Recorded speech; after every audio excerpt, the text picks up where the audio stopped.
On the day of your surgery, you will arrive 1 hour prior to your surgery time. You will check in at the front desk, and a staff member will escort you to the changing room. You will be asked to provide a urine sample to check for pregnancy. You will then change into a gown, a head bonnet to cover your hair, and also compression stockings for your legs. Your belongings will be placed in a plastic bag that will be given to your caregiver or put in a locked cabinet. The nurse will remove enough medication from your bottles for you to stay at the surgery center and return the bottles of medication to you or your caregiver. The patient will be taken into the pre-op holding area. Pre-op photos will be taken at this time. Your vital signs and oxygen saturation will also be taken at this time. Your IV will be started and fluids will be given. A name band will be placed on your wrist, and the nurse will complete a nursing assessment and ask any questions as appropriate. On the day of surgery, the anesthesia provider will examine you immediately prior to surgery.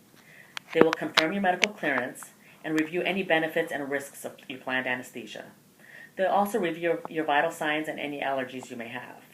They'll confirm that you have not had anything to eat or drink prior to your surgery. They will answer any questions that the patient or family members may have and dispense pre-surgery medications.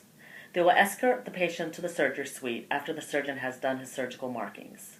The anesthesia provider will also review the anesthesia consent with you and have you sign the consent. On the day of surgery, the surgeon will examine the patient immediately prior to surgery. They will confirm the surgery areas and relevant documents with the patient to confirm agreement.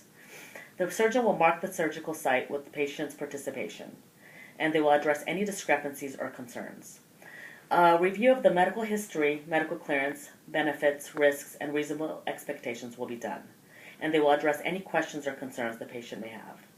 The patient will be escorted to the surgical area by the anesthesia provider. The patient is given a surgical scrub to all the surgical areas.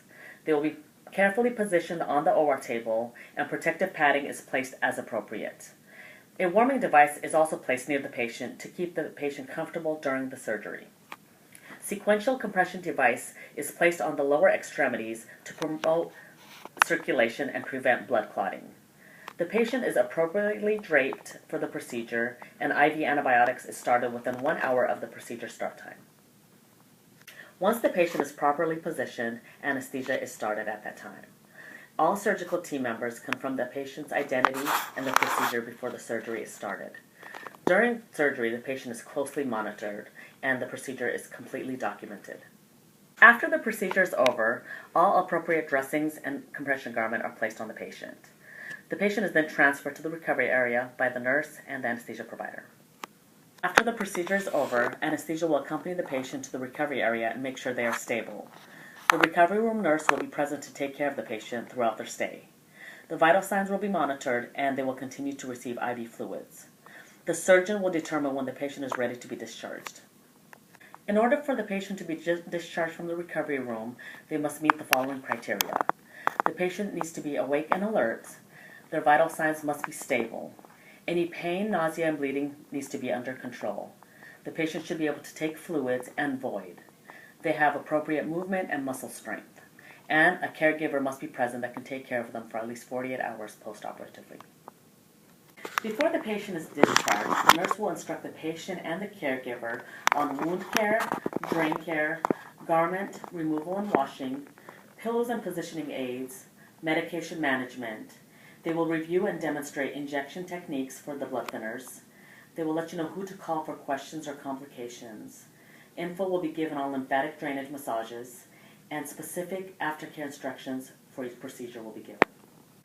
The patient will be discharged after all discharge criteria is met. The patient will then be escorted to the car in a wheelchair. The patient will receive a post-op telephone call within 24 hours of discharge. During this call, be prepared with answers to the following questions. How do you feel? On a scale of 1 to 10, with 10 being the worst, what is the pain at this time? When did you last take your pain medication, and how much did you take? Have you had any problems since discharge? How was your wound? Swelling, draining, and dressings. Do you have the date and time of your following appointment? Have you applied cold therapy, and has this helped your swelling and pain? And do you have any questions or concerns at this time?